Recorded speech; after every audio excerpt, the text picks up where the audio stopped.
I will be talking on second language acquisition. And I will focus on Stephen Krashen's strategies in learning second language throughout. And in the beginning, let me just explain the theories, and I'm sure we can all go into the Q&A sessions later. So my first slide is on what is second language acquisition? Second language acquisition refers to the study of how students learn second language in addition to their first language. So how do people acquire language one, that is their mother tongue? This whole language study or second language acquisition is comparatively a very, very new field. It's just around 50 to 60 years old. I mean, for us at human being, when we look at our age, we say 50, 60, that's old. But no, compared to the other areas of research, this is it's almost like a baby steps. It's a comparatively new one. Now, let's talk about first language acquisition. What happens in how do the acquisition of their mother tongue take place? A lot of studies have gone into this, and they first started observing children, babies, when they acquire the mother tongue. Children naturally acquire their language as they listen to the people around them. It is not that when the parents are talking to the child, they say, okay, now this is the subject, this is the grammar part, this is the article. They don't do that. You'll find children, as they grow up, they first blabber, then they come up with single words, and then they come up with phrases, and then all of a sudden they start just speaking the language. So the researchers, what they have seen, there've been a number of researchers, and mainly it is one of the father of modern linguistics, whom we call Noam Chomsky. He spoke about universal grammar being present in every human being, and that's how we differ from other animals. So according to Noam Chomsky, each of us, when we are born, we have this innate linguistic capacity called universal grammar, and automatically it falls into place for every child. Children, when they speak their mother tongue, they don't need to know the grammar, be taught the grammar rules. They automatically learn it as they speak. And then this was in 1957 when Noam Chomsky came out with universal grammar, and he spoke about the language acquisition device which is present in human beings. So this is what enables humans to learn a language. And later on, there was more study conducted by neurologist Wilder Penfield and Lamar Roberts in 1959. They came up with the critical period hypothesis. Now, what is this critical period hypothesis? According to them, this language acquisition device, or LAD, where we talk in, this is most functional from the age of, when the child is born, and especially at the age of 5 to when the child attains puberty. So you will find that children, when they are young children, even now, most of you all are living in Noida, so it is a metropolis city. So if you notice children from other states, when they come in there, they go down to play, they learn the language of the neighborhood, and they speak it with the native fluency. Whereas the parents who come in, they find it difficult to acquire that kind of fluency and comprehension. It takes a lot of time. That is because these children, they belong to that critical period where language acquisition, the LAD, is most active. And because of that, it enables them to learn language faster. Researchers have said that if the child is exposed during this critical period time, if they are exposed to 100 languages, they will be able to speak 100 languages fluently. But of course, it also depends on how much they apply it later. That is what the studies have shown. Incredible. Now, again, one more thing, despite all the research that has been done, the researchers have not been able to identify the exact spot in our brain which enables us to have this language acquisition device. Where is its spot? They still have it. But a few things have been noted. One is this, they have found out there are two places called Broca's area and the Warnick area. Now, this is just being done, and this is also by accident and the medical research. It is found that when there's an accident and the Broca's area of the brain, now this is the brain, you can see the left side. I hope you all are able to see my screen. You're able to see my screen? Is it clear? Yes, ma'am. Yes, ma'am. It's visible. Yeah. So if you see the Broca's area, and this is of course the left side of the brain, the human brain, and in this Broca's area, if there is an accident and the individual is injured in this Broca's area, it is found that that person cannot speak. He can understand, but he cannot speak. But if he has an accident and he injures a Wernicke area, he will be able to speak, but nobody can understand him because the comprehension is lost. Now, this is quite intriguing as to why this happens, but research is still on and nothing concrete has come out, even as of now. So on one area of the brain, if it is, the person speaks, but completely incomprehensible what he's speaking or she's speaking. And Broca, they cannot speak, but they're able to comprehend. And that's all that has been done in this area so far. So we'll have to still wait and see, because researchers are still trying ways to find out further about it. Now let's go back, we come back to the the L2 acquisition. Now, L2 acquisition, that is the second language. Now, I'm sure we all understand second language acquisition and what it is, how important it is to all of us. Especially now our schools, and in NEP 2020, it states 3 language for teaching, and also they have brought in the mother tongue acquisition. So it is teaching in the mother tongue. There's a lot of discussion and debates about it. But let's talk about why you should learn second language, why it is important. There are a few things that has been found. One is it improves memory. Second, it enhances your ability to multitask. So this is what, you can multitask. People who are learning second language and third language, they do that. It improves your performance in other academic areas. And this is where it helps students. So when they learn the second language, it is found that their capacity to work in other areas has improves considerably compared to those who are not learning. And one of the things when I was learning, going through and reading and doing more research on second language acquisition, and I was looking at all the linguists in all the top universities, I found that most of them continue to learn a new language. And that intrigued me. I said, why do you do that? And then is when you realize that the fourth part, it delays dementia. As most of us, when we grow older, after 70 plus 80, people start forgetting and you don't remember things.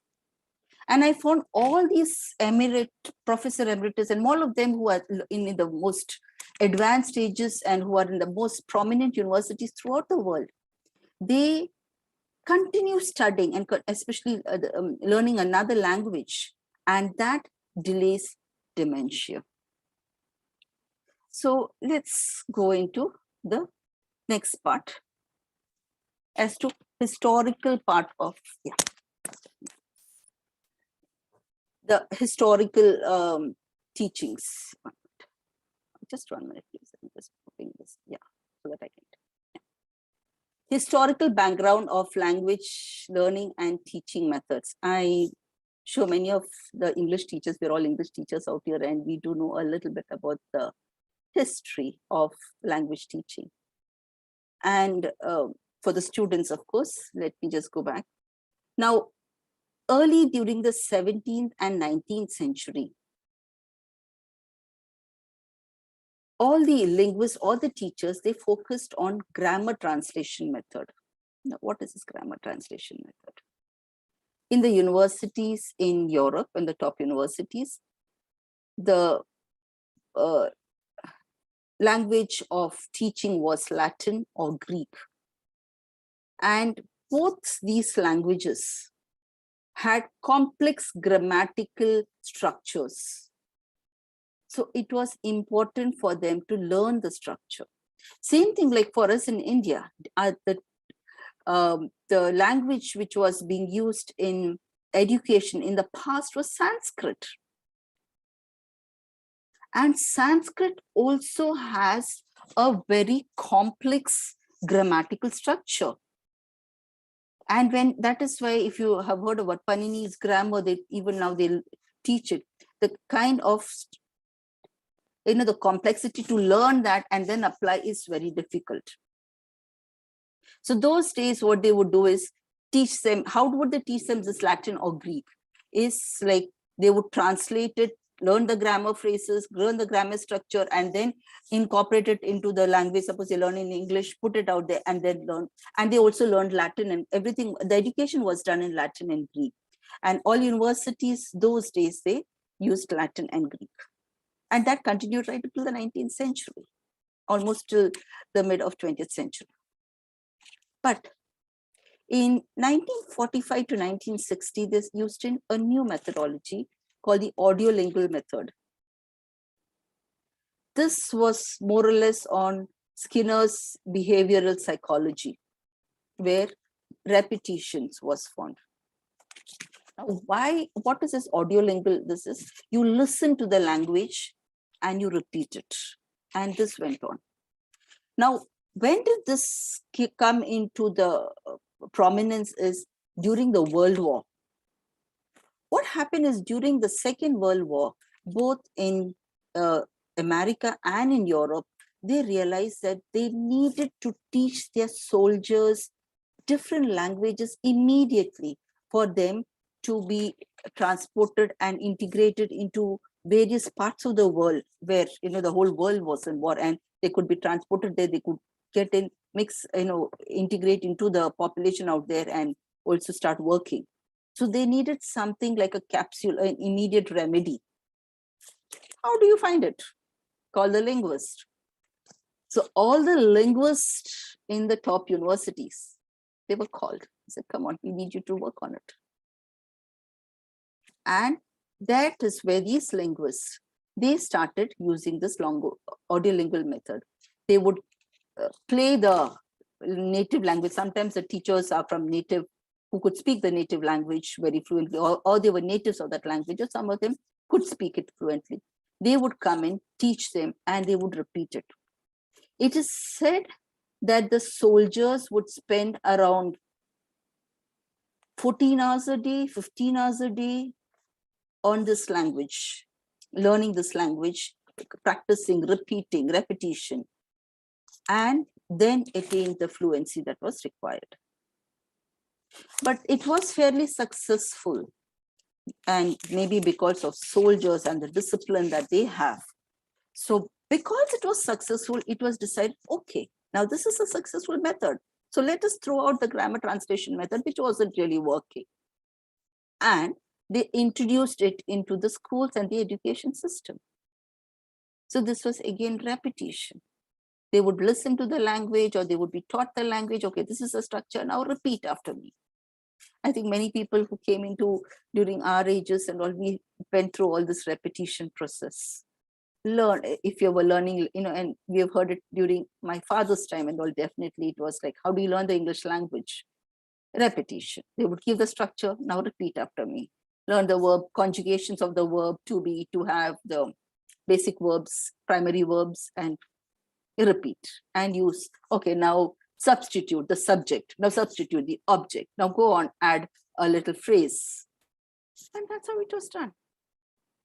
But studies found that acquisition did not take place to the fluency as required. Students were not able to comprehend it. I remember studying French in my, 11th and 12th. Actually, I started from 9th, 10th, 11th, and 12th, 4 years of French. Honestly, I barely remember anything because it was not a comprehensible input. You study the grammar, you study the vocabulary, you write the exam because you need the marks, study it by heart, put it out there on the exam paper, and that's it. It did not help me to study French. I barely remember anything. I'm sure many of you also would have learned some other language which you don't remember because in school. So in 1970, we had Stephen Krashen, who came in and with his theory and with his hypothesis, which became a backlash to the prescribed method. He completely changed it. He said, no, this is not the way to teach a language. So let me first introduce Stephen Krashen. Oh, sorry. Yeah, and it is this hypothesis that I will be talking about today. Stephen Krashen, he completed his PhD in linguistics in UCLA in 1972. And he is currently the emeritus professor of Professor Emeritus of Education in the University of Southern California. He has more than 525 articles and books, and even more, I think he keeps writing. Received a number of awards, and even the Mildenberger Award in 1982 for his most famous book, Second Language Acquisition and Second Language Learning. Now, Krashen talks about his journey into learning and understanding second language acquisition. What happened? He talks about how in 1974, he was in California and he was the director of English language at Queen's College. And here he was living in New York in the apartment out there. And his neighbors, the neighboring flats was occupied by Japanese, it was by the Japanese embassy. And so every time Japanese company, and every time there would be a new family coming in, Japanese people. And there were a number of other people, families from other countries who would come out there and they would be living in the apartment. And here he was as a professor of English and the director of English language. So they would approach him to help them learn English, and especially for their children. And he talks about how during this process of teaching and during that stay, once there were there was a Japanese family moved in, and in 1974, and there was this 4-year girl called Itomi out there, his next door neighbor. And of course, they also approached him. Can you teach my daughter French? I mean, English. And yes. So he started teaching, same thing, the repetition and the audiolingual method of Skinner's cognitive theories that we had. He said, okay, learn through practice. He started, okay, Tommy, good morning. Tommy, 4-year-old girl, would look at him, stare at him, say nothing. Okay, Tommy, say hi. No answer, nothing. She would just stay, silent period. And then this went on for days, no use. He said, okay, now maybe I should say something more concrete. So he had a ball in his hand. He said, hey, Tommy, say ball. No answer. So he said, maybe I have to break it up into syllables. So let me say, he told me, say ball. No answer. He told me just stared, nothing. So then he said, he thought maybe he had heard that it has to be forced out of children. So he said, okay. He told me, you say ball and I'll give you the ball. Absolutely nothing. And then what? So he's saying 1 week passed, 2 weeks were over, 3 weeks. He's busy trying to talk to Hitomi. He's talking to her, telling her, there is a perfect silence. Nothing is happening. But after 5 months, Hitomi started speaking. And then it came out so fast, so quickly. It's like the water just flowing through. All the languages, the words, and she started speaking so well, almost like a native speaker. That he's saying by the end of the year, when they were going back to Japan, Hitomi could speak almost as fluently as a native speaker of English in New York. So what happened during those 5 months? See, what is the silent period? He's saying, of course, it was not that she didn't speak anything. She would go down and play, and she would be speaking a few words to the other children. And children do pick up words, especially people, those who are parents will realize those words that we tell them you should not, they pick up very fast. All the words that we don't want them to pick up, they're very quick at it. But it's also just words. So what happened is, this is what he's saying, it was being imbibed, it was the acquisition that was taking place. And when she started speaking, that was the output of the acquisition, not the input. So it was a result of the 5 months of input that they listened to. So that is, he talks about this silent period. So even now, as teachers, especially in young classrooms, it is important that the teacher understands that these children will go through a silent period. That is the time they're not ready to talk, but it's not that they are just sitting there dumbly, blankly. No, they are acquiring. If they are in that critical period of 5 years to 13 years, during puberty time, that means they are absorbing the language, and it is absorbed unconsciously. So that is how acquisition takes place, he says. And so when he is now a huge, he's also an activist, Stephen Krashen. There was this time in California when they decided to do away with bilingualism and say, okay, now, enough of the immigrants and trying to teach them, let us just go. There was a lot of problems. And he was one of the ones who said, no, we have to go ahead with the bilingualism. He was a proponent of, he wrote about 1,000 letters to the editors, telling them on how they are wrong in spending money the way they are. And later I'll also speak about reading and many others, that's later stages of his research and philosophy and hypothesis. We'll talk about it later. So according to him, acquisition will take place only when there is comprehension input. So when most of our education system, a child is speaking in a native language, it could be Bengali, Hindi, Marathi, Gujarati, and the parents are also not exposed to English. The child goes to English medium school, and then suddenly there's everything, the teacher says, okay, this is all the English words. And the child sometimes does not, unless it is comprehensible input, they will not be able to reproduce it correctly. That is what has been learned about second language acquisition.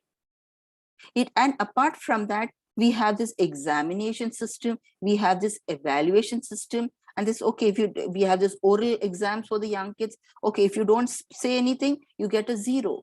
So, and we'll be coming to the later hypothesis of this. So when there is anxiety, he says the acquisition is even less. So what is his theory on acquisition? Acquisition takes place when there is comprehensible input in low anxiety environment. And he's saying it is not through practice. Even today, when we are all English teachers and we tell our students, he said, you should continue to go home and practice in front of the mirror, or, continue practicing the language. He's saying it doesn't work. no matter how much you practice, unless there is comprehension, unless there is a dialogue, unless you understand the environment in which you are supposed to reproduce these words, acquisition will not take place. He gives another example of Armando. Now, this is at a later stage. Now, he talks about Armando, who was a Mexican immigrant who came to the United States at the age of 4.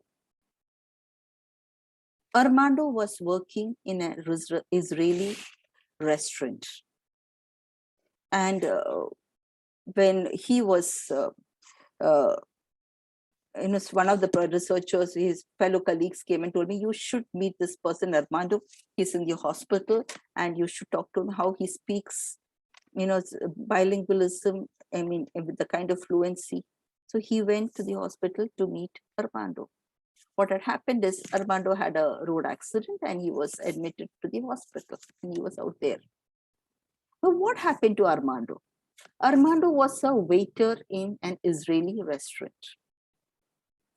And of course, he learned to speak English because he came there and he realized the motivation is there. You need to speak for survival. But because he was working in the Israeli restaurant, he picked up the Hebrew very fluently. And when Stephen Krashen, he went and met Armando, he took a tape recorder with him and he went over there and he saw that Armando was there and one of his friends from the restaurant, the Israeli friends were there. So he told them, he asked them, can he record the conversation between them? And they said, okay. So he put on the tape recorder and he asked them, like the recording device, and he asked them, okay, now can you talk about what you all did yesterday? And there was a fluent conversation between Armando and his Israeli friends. And, in between that, Stephen Krashen would put in questions so as to deflect it into different other directions, because he wanted to get a huge data of vocabulary and the grammatical structure that was being spoken by Armando. So he did all that and he got quite an amount of data. And after that, the next day, what he did was he took this recording and he went to the Israeli consulate where there are natives of Israel, and he played the recording to them. They listened to it, and one person said, this person is a native Israeli. He, speaking the Hebrew language, he said he's a native. The other person said, no, he looks like he's from Ethiopia, but he speaks very good Hebrew. Really very, very, very good. Another person said, he speaks like he's a native, but he's from Morocco. And what had happened, what he found later was the owners of the restaurant were Jews from Morocco. Now, what is the feedback that was given to Armando? Native-like fluency, very good. And okay, the same, but a dialect of it, made from the Moroccans. So how did Armando pick up a language, Hebrew language, without formal learning of it? He went and he found out. He said, no, Armando had never learned the Israeli Hebrew formally. He had not, learned it through some structure. He did not learn the grammar rules. What had happened was Armando liked the people whom he was working with, his friends. His close friends were the people who were working in the restaurant. And they were so close that even when he was in the hospital, they would get him food and they would pray for him and everything was being done. So because he was in that environment and he liked the people, he started picking up their language, the comprehensible input. And because he was exposed for long hours with the same environment of people, and he liked them so much that he wanted to be a part of their family, in that restaurant family, that he started picking up the language as fluently as they did. So that is what Stephen Krashen calls about, what he talks about comprehensible input. He's saying without that, it will not take place. Now, before I go into the next one, I'll also like to talk about so, he talks about how if our students, if they are not given comprehensible input, where they are interested and motivated to learn, the learning will never take place. That is why if I'm a teacher in an engineering college, and I have students who come in from probably semi-English vernacular mediums or semi-vernacular mediums, and they got high marks. I mean, one of my college is quite well known for its placement, and it's a prestigious college in Mumbai. But I found that though they have been learning English for a long time, the fact that their structure and the ability to speak is very low. And now that I've done this second language acquisition, I realize that unless it is in an environment which is conducive, comprehensible, the learning will not take place. So I started using a lot of different methods to help them out. So let's go into what is Krashen's theory. Now, just check the time. Yeah. Now, Krashen's theory of second language acquisition, he's come up with 5 hypotheses. The first is acquisition learning hypothesis, the natural order hypothesis, monitor hypothesis, input hypothesis, and the effective filter hypothesis. Let's look at each one of them one by one. What is language acquisition? It's a subconscious process where those who acquire are not aware of the fact that they're using the language for communication. Something like Armando or even Itomi that we spoke about. They start talking, and they automatically, unconsciously, subconsciously, they derive the language. It is an unconscious process. I still remember when I was young, and my parents were abroad for most of my growing periods. And we had this maid who came in from Kerala. She was in her 40s because I was young, and my brothers and me, we were alone in Mumbai. And my mother requested, she was already working in our ancestral home for more than 20 or 30 years. And then she said, okay, can you come over and look after my children, because my parents were abroad. And this maid, who was very literate, and she came to Mumbai to be with us and look after us. Now, I really don't know how she managed, but in Mumbai, she used to go to the market and even buy vegetables and all the grocery. And now when I think back, I don't know how she did it, because see, those days I was a young girl, so busy in your own life, you're just about your teens, so you don't really realize what's happening, and you don't look into the household things. It's run and your food is there on the table. But now when I think about it, I wonder how she did it. She was almost 40 years old, but she did go to the vegetable vendors outside. She would buy everything in Hindi, and she would probably even bargain with them. That's what she used to come and tell me. He told me so much, but I told him so. And I would just listen, and that's it. But I suppose the environment and the motivation makes you learn things. Now, what is language learning? Learning refers to the conscious knowledge of a language, knowing its rules, being aware of them, being able to talk about them. In other words, what we're doing at school to the students when they learn the second language.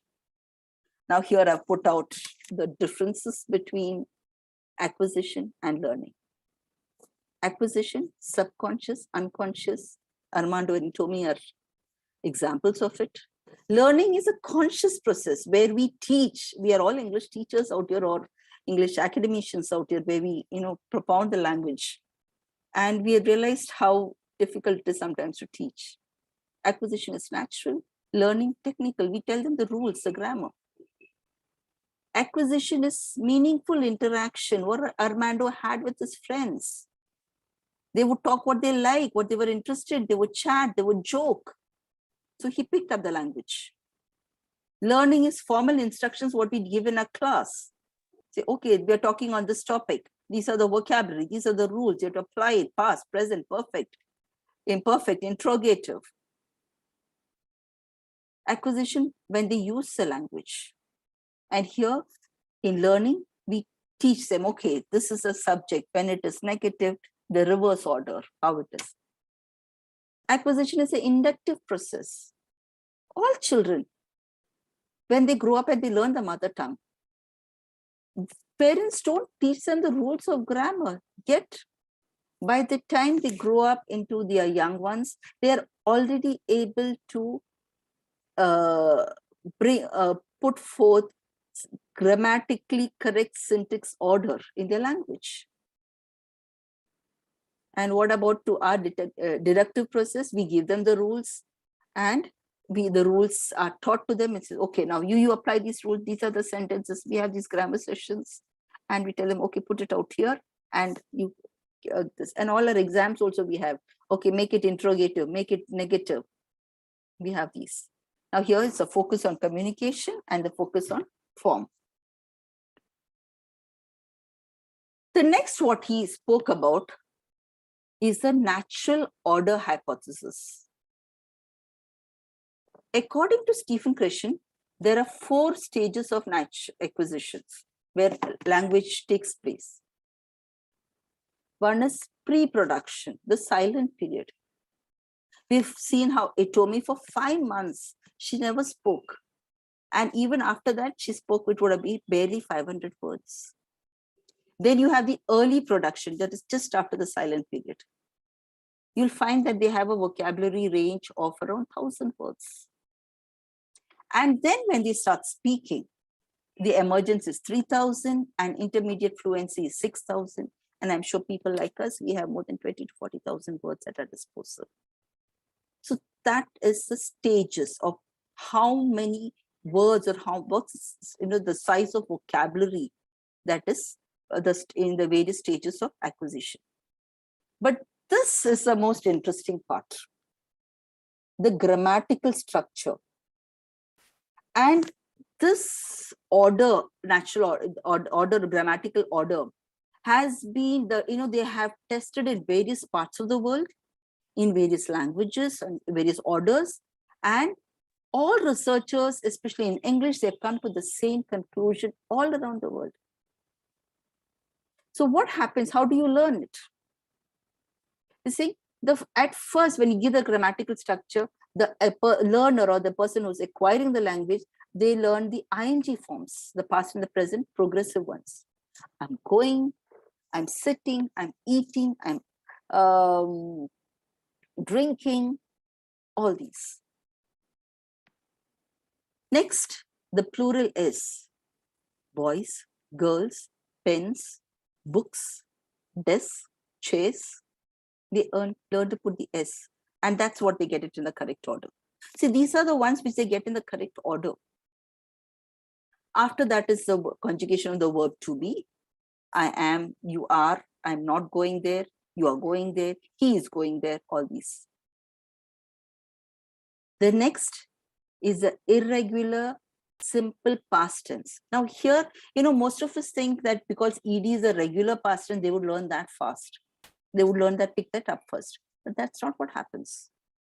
They learn the irregular verb first. Ran, ate, drank, and then comes the articles. And after that comes the regular simple past tense, that's the ED. Jumped, hopped, all these words. But there is again research done out here, and this is not Stephen Krashen, this is another research paper that has been presented, where they found that children, after they learn the ED verb, they start applying it to the irregular verbs. I ate it, I drank it, I ran, they use the word. And then over the period of time, it falls into place. So though they learn the irregular verbs first, and they learn the ED, the regular simple past tense later, they start using the regular one in the irregular that they had learned correctly. And then they still need that period of time for that acquisition to take place. And then when the output comes in, it comes in natural order, proper order, where the irregular is in its place and the regular is in place. And this is something that we teachers should know about, because what happens is we start evaluating them without knowing the natural order. And we say, I had taught you this. How can you get this wrong? How can you apply this for the other one? So unless we know the theory properly of teaching the language, I feel teaching these children will only be a disaster, because then they get more scared. And I'll be coming to the next one, what happens. So it is important that we all know about these. Then, of course, and then after the regular past tense come the possessive, the boys pen, the girls book, her the same dresses. So that's the natural order. Now, again, when we talk about all these natural orders, if I remember, even when the kids and most, even to the later stage, first they, in the kindergarten, they would say, okay, A for apple, B for ball, and all that. Then they used it in the phonemic awareness. They're saying, no, cat, bat, the AT sound. They started teaching. I remember even my kids, when they go through it, and I do not know, I think even now, most of the kindergarten and the early learning of the English language, they use the phonemic awareness. They first learn AT, then IT, okay, hit, bit, and all the other words. But English language is so different. TROUS, through. OUGH, through is O sound. You talk about bough, BOUGH, the branches, the boughs. That's a different sound. The same word order, how we spell it differently, how we pronounce it differently. And that only ends up in confusing the child. So Stephen Krashen says that all these methods will only end up with further confusion. And he's saying that that will not help the children learn it. You have to give them comprehensible input where they understand it and they want to learn. With that, we come to the next one, is the monitor hypothesis. What is a monitor hypothesis? Monitor hypothesis is a teaching process. It acts in planning, editing, correcting the function when three specific conditions are met. The performer has enough time, has to be thinking about correctness and focused on form, has to know the rule. Now, this monitor hypothesis is where teaching is involved. We teach the rules and then they apply it and see, okay, am I doing it? Now, what Stephen Krashen is saying is, generally, the monitoring hypothesis, you should monitor what the language production, which only when writing, because writing is when you have time, you have to think, you can think about how correct it is, and you know also the rules. And he talks about his own experience and how he came across this. He talks about one of his long journeys when he was traveling to give a lecture in another part of the country. And he was seated at the airplane, and the person next to him wasn't comfortable with this person. He gives a very Draculian picture about this person. And so he says, okay, now I have still got so many hours to go, and what do I do? He said, okay. He was thinking mentally very prepared. Okay, I know my lecture. His lecture was completely, he was presenting a paper, and his paper was all done and correct. He's saying, I just have to go there and present it. He was going to that. He said, since now that I'm sitting to this person whom I'm not very comfortable with, and instead of focusing on that, he said, let me just go through my paper. And when he took out his paper, the monitor hypothesis set in. He realized that there is so much errors or differences in way he should be presenting it. And through that journey, he literally changed the complete order, sentences, and structure of his paper. The monitor hypothesis. And why was he able to do that? He had enough time. He was thinking about the correctness and focused on the form. And he knew the rules of grammar. He's a grammarian. He's ardent in it. So he's saying you should use it only when you are writing and you have these conditions are met. But if you're speaking and you keep thinking, okay, am I speaking the language correctly? Am I putting it in the correct verb order? Is it the correct conjugation of the verb? Is the adjective right? Is the adverb to be placed here? He's saying you will never be able to speak the language fluently. And because of this, there are three variations in how individuals use the monitor. There are overusers, and this is mostly in adults. When they're learning a new language, we are so used to, keeping in mind all the rules and variations of the language that we end up, okay, when I'm speaking a new language, am I using it correctly? Should it be placed differently? You're always conscious, and you're conscious that you will make mistakes. And what, others will think, or they will probably laugh or snigger if you make these mistakes. So you're always thinking, because of which there's a low productivity in your language. You don't learn the language properly. And of course, there are the underusers who prefer not to use it in their conscious knowledge. There are young people, and especially young people and the teenagers, when they learn a new language and they feel they have to use it, they are like what we would say in Hindi, bindas, just let me use it. The language is wrong, the grammar structure is wrong, syntax is wrong, but they'll use it. And over the period of time, when they get a little bit of correction, they will be able to correct their language and it will fall into place.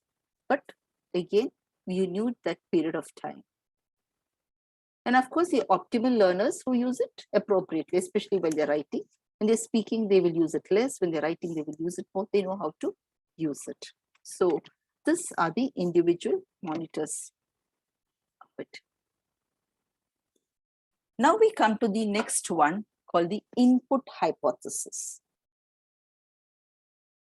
What Krashen says is the input received by the learner must not only be comprehensible, but also slightly beyond the learner's current level of competency. He calls it I+1, where I is the what the present state is, and 1 is a new knowledge. Now, if you look at NEP 2020, they talk about the teaching and learning should be according to the competency of the student, the level of the student, learning stages. And more or less, this is what we would have to apply out there. I+1. But of course, how do you understand I? Again, he's saying, give them the choice. He talks about young children. Sorry. Many times children, they ask the same story to be repeated or read to them again and again. Now, the parents generally, when they read it 2 times, 3 times, 4 times, they are bored. That is because human beings have an aversion for boredom and confusion. So we are bored because we know everything that is. We don't have that I+1 taking place. But for children, the reason why they find they want to listen to it again and again is because they are getting this I+1 input. They are learning every time they listen to the story, they are getting something new out of it. And because that is, that motivation is there, they want to learn something and they're getting something new, they ask you to repeat it. And even as we teachers, we do this, okay, this is done, we move on to the next one. But do we know whether that has taken place, whether that input comprehension, the new knowledge has been included and completely comprehended and compounded with the old one before we move on to the new one? So there's a lot of this.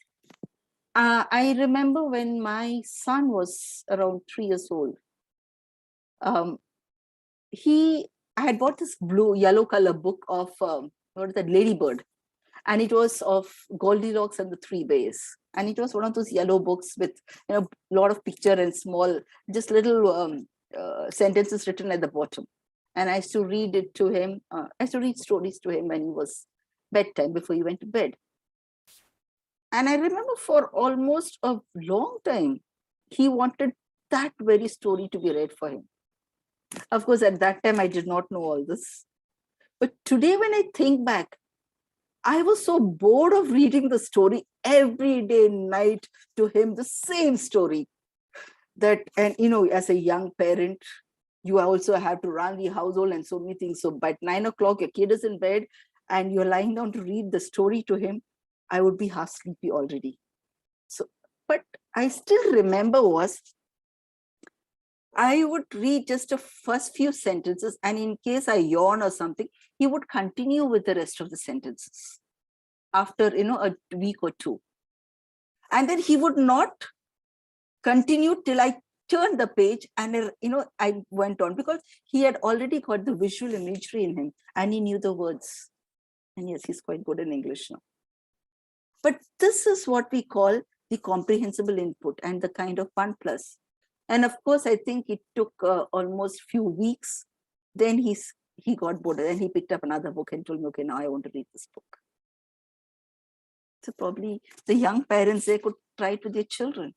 And you will find that once the comprehensible input comes in, there is a flow of words. Like, I was surprised, he was around 3.5 or so. And he was, repeating, or he was not repeating, I would say, reading out. He couldn't read, of course. He was uttering the sentences in the correct order, which is very surprising. And then he would stop. I had to turn the page, and then I would say the first 2 words, and then he would continue the flow. It's like, if you all remember, if you all can think of the poetries, the rhymes, the children's, the nursery rhymes, how they may not even understand it, but they pick up and they learn fast, and they're able to utter the whole thing.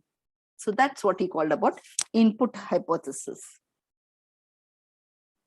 So again, the next part is the effective filter hypothesis. Now, what he says is, effective variables play a facilitative but non-causative roles.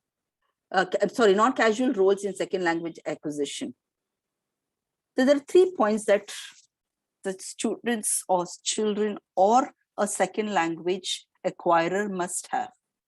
He or she must have high motivation, high self-esteem, and low anxiety. If the anxiety is high, motivation and self-esteem automatically decreases. According to him, we acquire language in one way and only one way, when we get comprehensible input in low anxiety environment. Now, he talks about, if here it is, like I put in the next order of effective filter. Now, what happens when is the filter up, like, when it does not take place? Now, we as teachers, because we are English teachers, and we are expected that our students, by the end of the what we call is summative exams. We have, of course, formative and the summative evaluation. So the summative evaluation time, or the end SEM exam, if the student is not able to get high marks, it reflects on us teachers that we are not good. We are not good teachers. So we start emphasizing, when the student writes correctly, says, no, this is wrong. We put cross, and we keep correcting their sentences even as they speak. You see, you should not do that. What one should do is affirm the effort. Oh, you got that correct this time. That's good. Come on, now keep trying. Maybe you'll get all the others. But always affirm the effort, not the correctness out there. Don't keep on correcting them. That will only regress the learning that is taking place. Next is laughing at mistakes tolerated. If a student make a mistake and other students laugh at him or her, the child will never learn. Child will be so scared to come into that class. Why? Because the classroom for the child will be the place where the weaknesses are displayed, or and it is others can laugh at him or her. So they will not ever, every time they come to the classroom, the affective filter will be up and they will not absorb the language. So what should the teacher do? Respect is required by all. Zero tolerance of respect. You cannot laugh at anybody's mistake. Everybody makes a mistake. To err is human. So you don't. And we have already seen how the natural order takes place. So probably each of the students will be at different levels.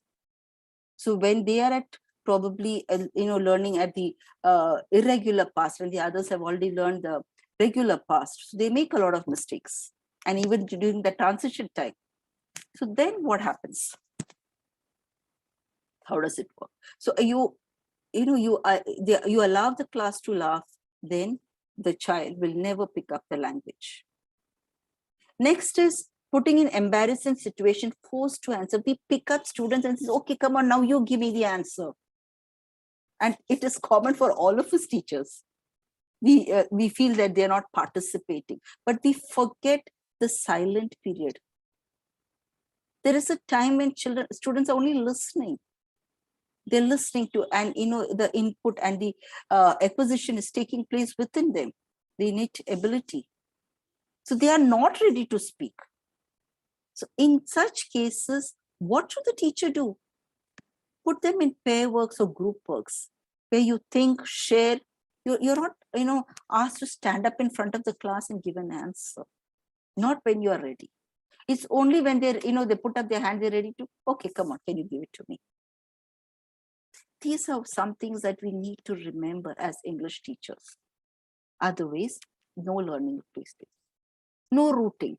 Sometimes you'll say, okay, tell me about the rainy season. It could be, depending on the grade of the students or the level of the student.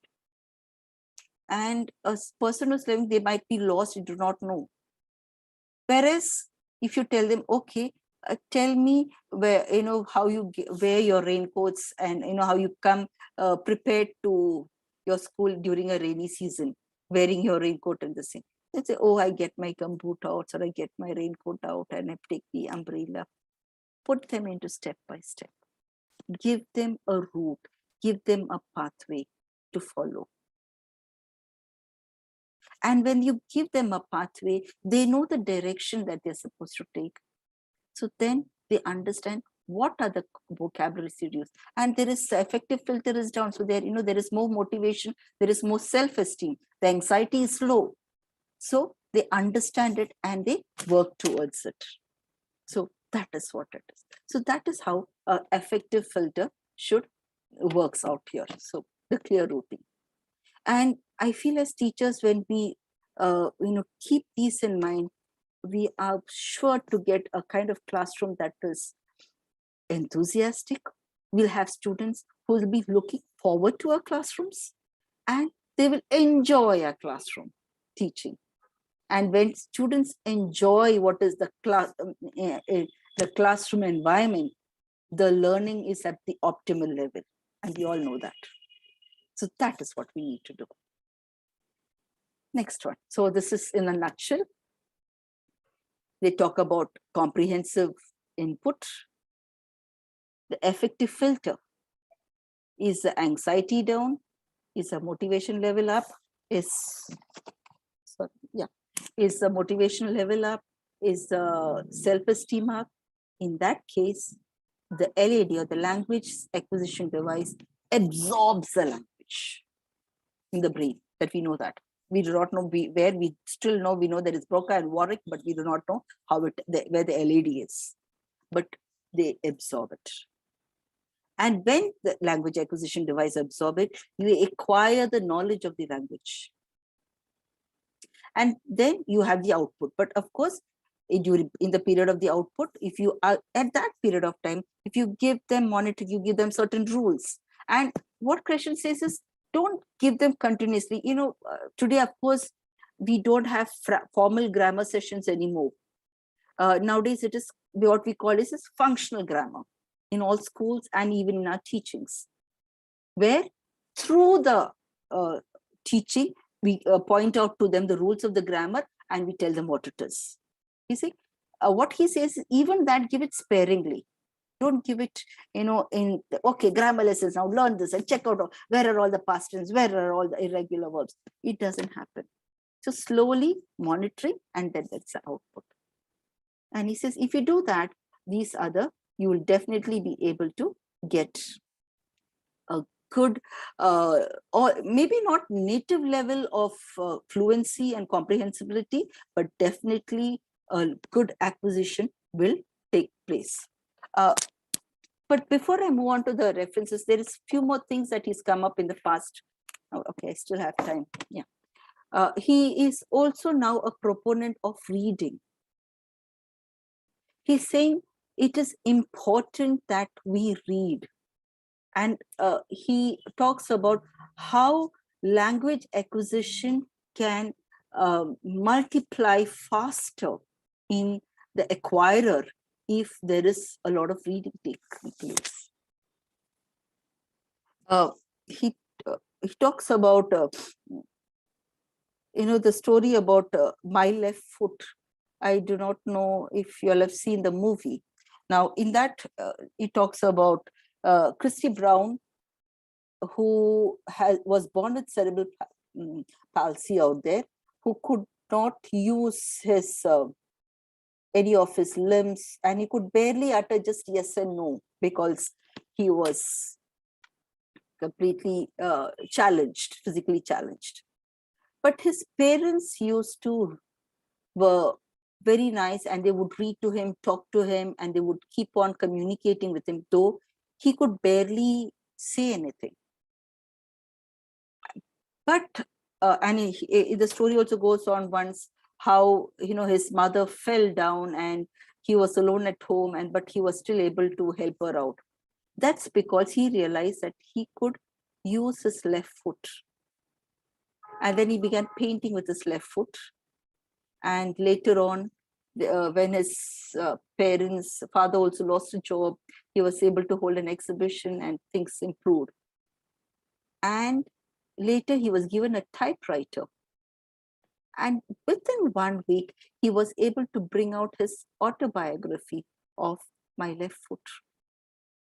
How did he acquire so much of language when he never wrote, could never speak, but only listened and read? And that when he got a typewriter, he kept banging it with his left foot, and he brought out his autobiographical book. That's because the effect of the reading and the language. I do not know if any one of you all seen this movie, Homeless to Howard?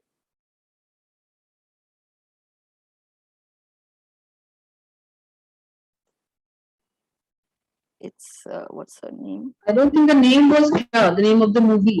Could you repeat it, please? Homeless to Howard. Homeless to Howard. Yeah. The name, what is her name? That I forgot the name of that girl. Yeah. It's a story of a young girl. I used to play this movie when I was at St. Xavier's, when I was teaching my students at St. Xavier's, and it was quite a motivational movie, and probably you could also use it. It's really, really good. It talks about this young girl, Liz Murray. Yes, I just got the name. Liz Murray. She was born in a very dysfunctional family. Both her parents were drug addicts, and she had an elder sister, but they were living on the social stamps in US. Now, one day, one of the neighboring rack pickers found an encyclopedia in the dustbin. So she picked up that encyclopedia and gave it to Liz. Liza for, because she wanted it. And she talks, I think from just one book was missing from L to R, or one of the sections was missing, but all the others. And this girl a young girl, 9-year-old girl living in a dysfunctional family, she didn't have anything else. So she read the encyclopedia. And because going to school was important in order to get their stamps, or they would be sent to the foster homes and they would be taken away. What she did was she would go in the beginning of the school and would go to during the last 2 weeks of the school term and take her NSEM exam, and she would get and complete 100 or A+, complete full marks. Now, this was the effect of reading. A dysfunctional family, both parents highly alcoholic and drug addicts.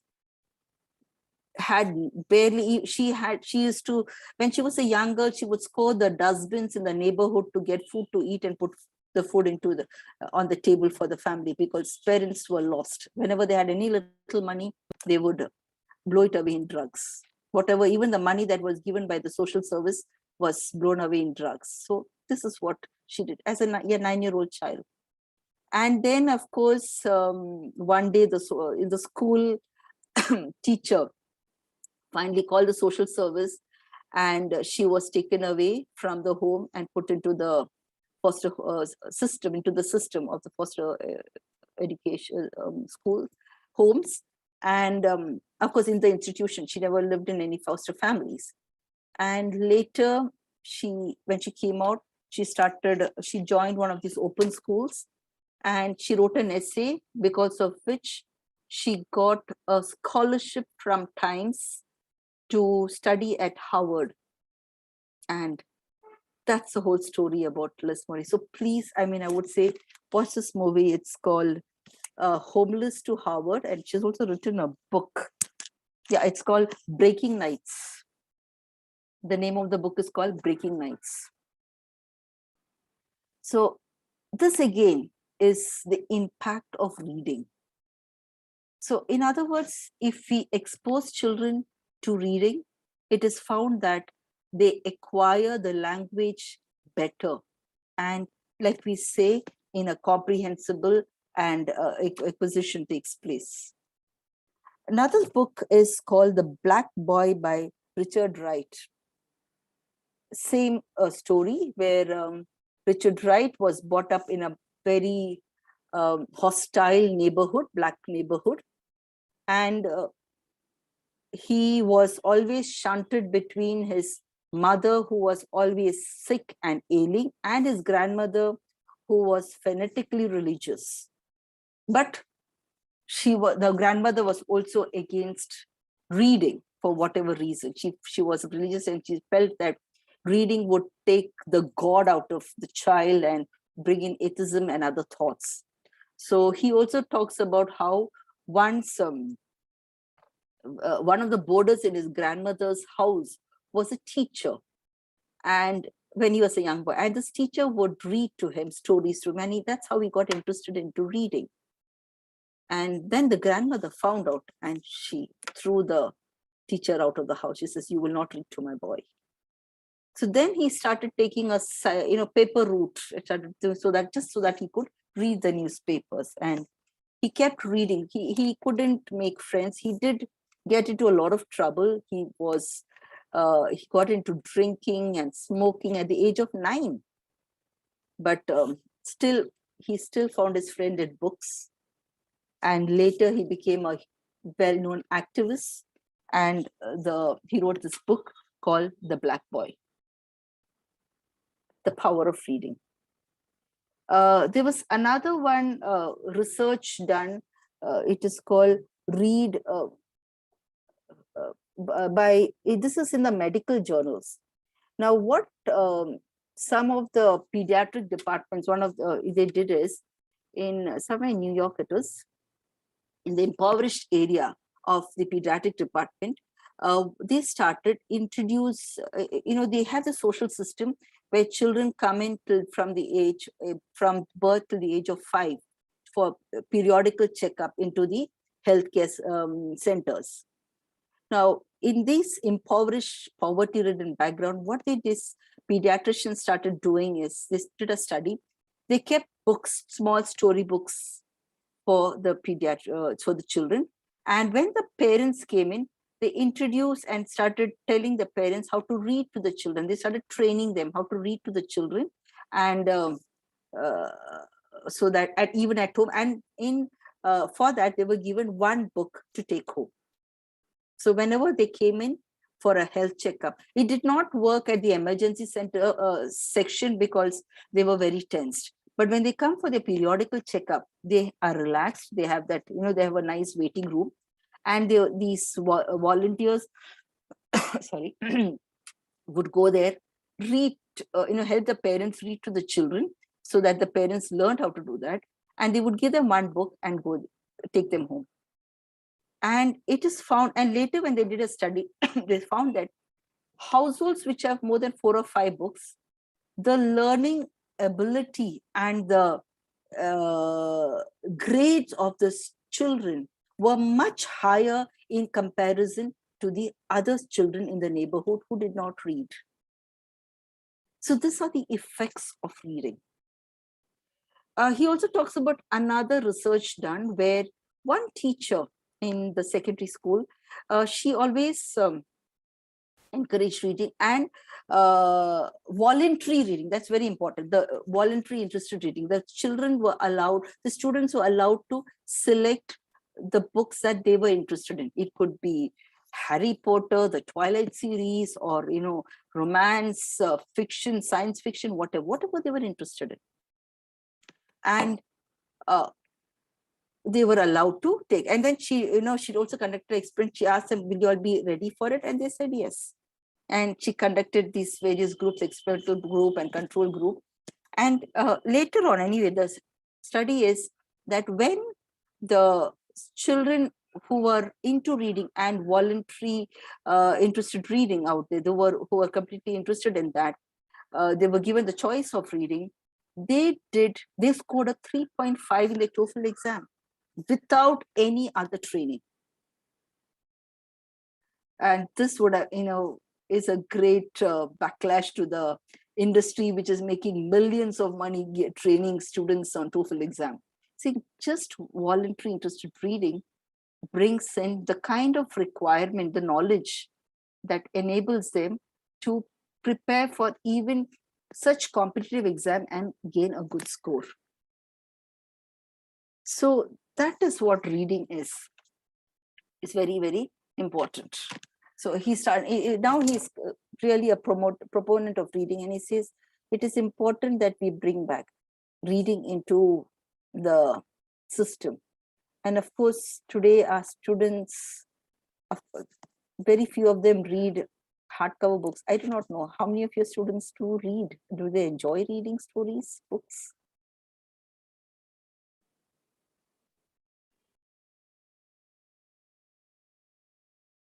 Novels that I know as English literature you're supposed to. Some of them like to read. Not all, but yes, there are some who still like to read. And generally they also do well, I suppose. Yes. It is found that reading really aids into not just the cognitive development, but like we spoke earlier, it helps them also into other academic areas. It is found that students who read also perform well in other academic areas, and no matter which stream of line profession that they take, it helps them. And now in the latest part, he's into writing, the importance of writing. He's saying writing is also important, and he talks about how you go about with your writing. He's saying this is when you use the monitor hypothesis, you write, and then he says, give it time. Like he was talking about how he went through his research paper. So Stephen Krashen says is, once you finish writing, keep it away for a while and go back after a certain period of time, maybe the next day after, and you will find that you're able to bring in with fresh input and you're able to make your writing better. I used to do this for the research, all the papers that I started writing. I found that because when you are writing a paper, you've gone through it so many times, you just don't want to look at it. So what I do is, once I finish it, I try to finish before the deadline, give it a break of a day or two, because by then you're so exhausted, mentally exhausted with that paper, you don't want to look at it. And then go back.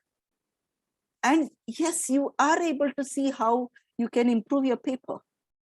So he's saying you need that period of laxity, you need that period of gap in order to have a fresh outlook, and which it improves your writing. And he's saying you should use it. And this is where the monitor hypothesis comes in. Are you, you're able to, you have the time and you know the rules and you're able to put in exactly what you want to do.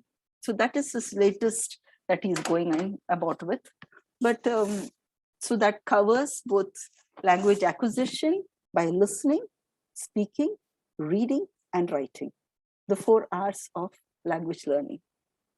So with that, these are my references, and most of them are from languages. I'm